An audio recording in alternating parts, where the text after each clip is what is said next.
రాష్ట్రంలో ఐఏఎస్లు ఐపీఎస్లు పచ్చ చొక్కాలు వేసుకుని కూటమి పార్టీ నాయకులకు వత్తాసు పలుకుతున్నట్లుగా పరిస్థితి ఉందని అనంతపురం జిల్లా వైఎస్ఆర్ కాంగ్రెస్ పార్టీ అధ్యక్షుడు అనంత వెంకట రామిరెడ్డి విమర్శలు చేశారు. ఇవాళ అనంతపురం జిల్లా వైఎస్ఆర్ కాంగ్రెస్ పార్టీ కార్యాలయంలో ఆయన మీడియాతో మాట్లాడుతూ గుంతకల్ ఎమ్మెల్యే గుమ్మనూరు జయరాం మీడియా ప్రతినిధులను బెదిరించిన సంఘటన మీద తీవ్రంగా స్పందించారు.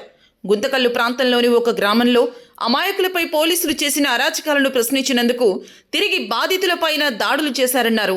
ఈ సంఘటన మీద మీడియా ప్రతినిధులు, పత్రికా ప్రతినిధులు వార్తలు రాస్తే వారిని రైలు పట్టాలపై పడుకోబెట్టి చంపుతామంటూ వార్నింగ్ ఇస్తున్నారని, దీనికి ముఖ్యమంత్రి చంద్రబాబు ఏం సమాధానం చెప్తారన్నారు. రాష్ట్రంలో మీడియా ప్రతినిధులకు స్వేచ్ఛ లేకపోతే ఇంకా ఎవరికి ఉంటుందన్నారు.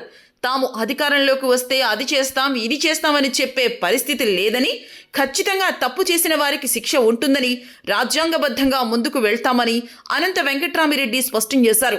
గుమ్మనూరు జయరాం చేసిన వ్యాఖ్యల మీద ఖచ్చితంగా ప్రభుత్వం సమాధానం చెప్పాల్సిందేనని ఆయన డిమాండ్ చేశారు. అనంతపురం జిల్లాలో లా అండ్ ఆర్డర్, శాంతి భద్రతలు ఎంత క్షీణించినాయో అంత క్షీణించి, ఎక్కడ కానీ లా అండ్ ఆర్డర్ లేనే లేదు. ఈరోజు పరిస్థితి ఎలా ఉందంటే, మేము కూడా చాలా మార్లు ప్రజాప్రతినిధులుగా ఉన్నాము. అనేక విద్యార్థి దశ నుంచి కూడా అనేక పోరాటాల్లో కూడా భాగస్వామి కూడా అయినాం. కానీ ఎప్పుడు ఇటువంటి పరిస్థితి కూడా లేదు.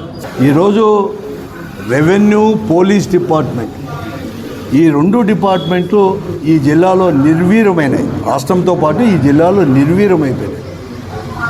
ఈరోజు కలెక్టర్ గారు కానీ, ఎస్పీ గారు కానీ, డిఐజీ గారు కానీ చేత కానీ మేము ఏమీ చేయలేము, మా చేత ఏమీ కాదు,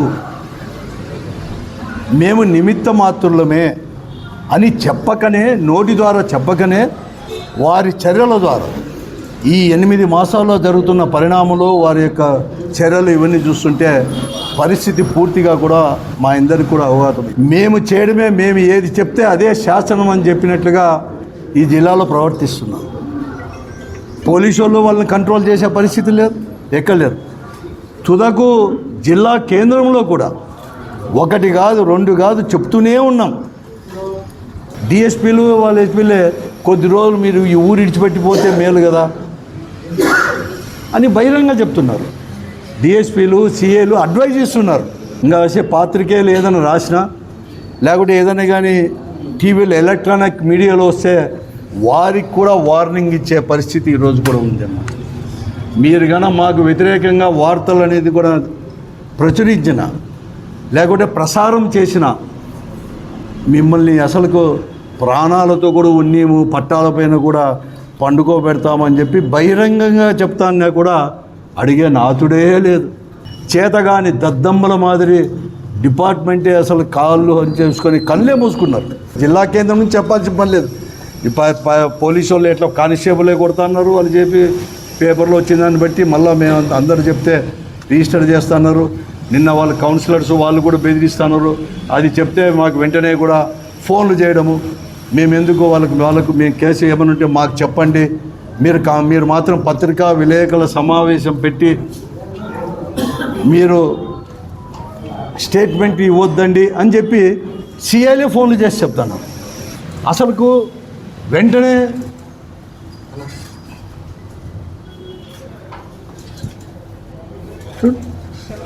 నేను చెప్తాను. మళ్ళీ నేను పోతే కూర్చోబెట్టుకొని మాట్లాడినారు. అది ఎప్పుడు అంతా అయిపోయినాక, ఇన్సిడెంట్ అయిపోయినాక అది కూడా గట్టిగా బలం చేస్తే ఆ కాకి బట్టలు ఇప్పేసి ఆ పచ్చ చొక్కాలు వేయించుకోమని చెప్పండి, పచ్చ చొక్కాలు వేసుకొని కూర్చోమని చెప్పండి. ఏమి జిల్లాలో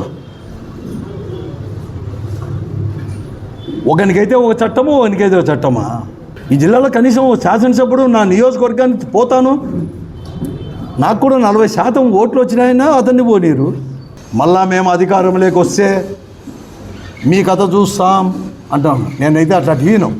అధికారంలో ఉన్నా లేకపోయినా అందరికీ సమానమైన హక్కులు ఉన్నాయి. ఏదైతే అంబేద్కర్ రచించాడో ఆ రాజ్యాంగం చేత కాకపోతే సరైన బుద్ధి చెప్పడానికి, ప్రజాస్వామ్య పద్ధతిలో బుద్ధి చెప్పడానికి గాజులు దొరకలేదు. నేను అధికారులకు చెప్తున్నాను, ఐపీఎస్, ఐఏఎస్ ఆఫీసర్లకు అందరికీ కూడా లేకపోతే ఎన్నిక కాబడిన ముఖ్యమంత్రి దగ్గర నుంచి ప్రతి ఒక్కరికి చెప్తున్నాను, నేను ఆఫీసుల దగ్గరకు వచ్చి కూర్చుంటాం జనంతో. చివరిగా వార్నింగ్ ఇస్తున్నాను వైఎస్ఆర్ కాంగ్రెస్ పార్టీ తరఫున ఐఏఎస్ ఐపీఎస్ ఆఫీసర్లకు, ముఖ్యంగా ఐపీఎస్ ఆఫీసర్లకు కాపాడండి. రాజకీయ పార్టీ నాయకులు కార్యకర్తలకు కూడా భయభ్రాంతులను చేసి చట్టం మమ్మల్ని రక్షించండి ప్రభు అని చెప్పి సామాన్య ప్రజలు అడుగుతానే కూడా మీరు విననట్లు, మీ నోర్లు మూగబోయినట్లు, మీ చేతులు కట్టేసినట్లు మీరు ఐఏఎస్ ఆఫీసర్లు ఐపీఎస్ ఆఫీసర్లు వేధిస్తుంటే చూసుకుంటూ కొద్దిగా ఎందుకు ఉండాలి మీరు? అసలుకు వెళ్ళిపోండి, వస్తారు, రక్షించుకుంటాం. మేము చాలా చూసాం ఈ జిల్లాలో. చివరిగా నేను అందరికీ చెప్తున్నాను, ఎస్పీ గారికి కానీ కలెక్టర్ గారికి కూడా, జిల్లా అధికారి డైరెక్ట్గా లా అండ్ ఆర్డర్ లేకపోయినా కూడా లా అండ్ ఆర్డర్కి అధికారి అయినాయి కాబట్టి చెప్తున్నాను. అలాగే మీ తాలూకా ఆఫీసులు కూడా అలాగే తయారైనాయి కాబట్టి అన్నీ కూడా రక్షించాలా అని చెప్పేసి, లేకుంటే ప్రజా సంపత్తితోనే పోరాట బాట పడతాం, అందరినీ కూడా కలుస్తామని చెప్పేసి